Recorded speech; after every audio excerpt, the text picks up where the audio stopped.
My biggest threat is the Fed, because the Fed is raising rates too fast, and it's independent, so I don't speak to him, but I'm not happy with what he's doing because it's going too fast, because you looked at the last inflation numbers, they're very low.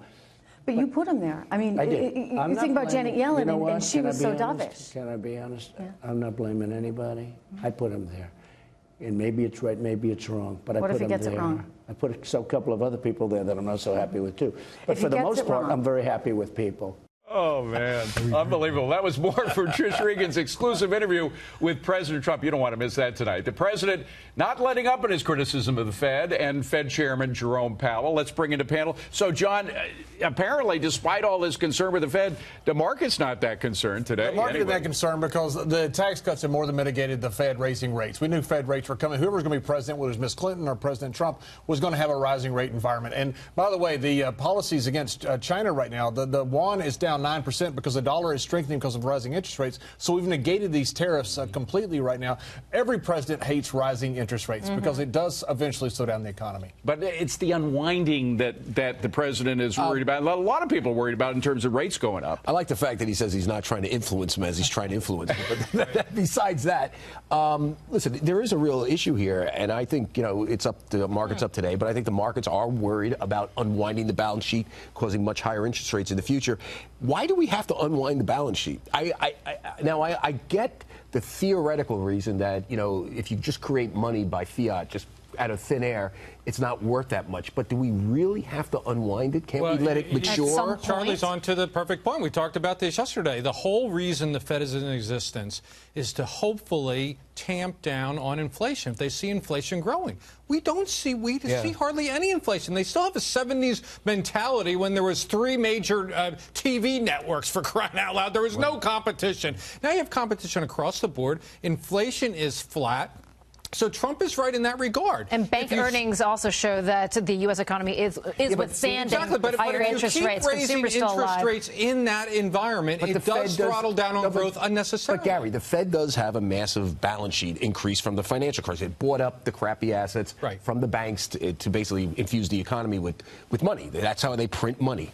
And that's all $6 trillion. And by the way, that's how you repair the banks. The question is, from an economic standpoint, why do you have to unwind that fast? I mean, an economist needs to answer this because it's really an economic question. Does that mean if you don't unwind it, does the world get skittish about the currency because they say the Fed just created money out of thin air? There's nothing really, there's no there, that the dollar's not worth what it is? Or is it just because it's Fed talk? I mean, I don't know. I'm not a fan of the Fed. I think they missed the bubble in 2000. Absolutely. I think they missed the bubble in 2008. Not only did they miss it, I think they exacerbated it by having rates artificially low. Right. But you look at what's going on right now. I think we need the independence of the Fed. China, the rumor is that the way they're buying and selling treasuries, they're trying to drive up interest rates specifically ahead of midterms. Now, it's hard to tell that for certain because of the lag time in government policy. But that is working right now. There's a corporate debt bomb right now. There's a huge amount of corporate debt. China is trying to drive up interest rates right now, and the Fed is playing into that. By the way, is there any danger at all of the President of the United States talking down to the Fed and trying to get them to change their mind? Janet Yellen, for what it's worth, says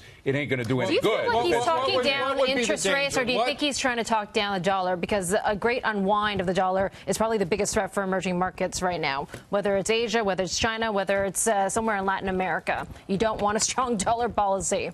Maybe, but getting back, it's absolutely true. Look at the export side of the equation as well. I want to get back, though, to David's question. Is there a threat with the president talking directly or indirectly to the Federal Reserve Chairman? Probably not. The guy knows his term is going to be end at X if he does. By the way, he can get fired if he kowtows to him or not. So he's probably going to buck up and be even more independent. The last time that happened, just put it in history. The last time it happened was during Richard Nixon. Well, that's what you know. As a result, the Federal Reserve Board was very easy, and then inflation did pick up. I agree with you that we don't have much inflation now, but it could pick up. That's what you know of, right? We don't know because Nixon taped everything. True. Although I can't imagine either Reagan or Carter having the cojones to call up Paul Volcker.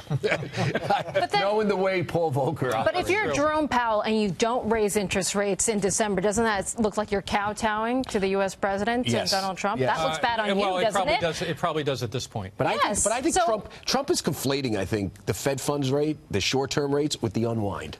I don't think he knows the difference. I totally agree with you on that. All he sees is rising interest rates. That must be the Fed's fault. The unwind is bigger because the unwind, actually, when they come out and they start selling their portfolio bonds, they're actually selling 10s and 30-year bonds, which have a real impact on interest rates that affect people.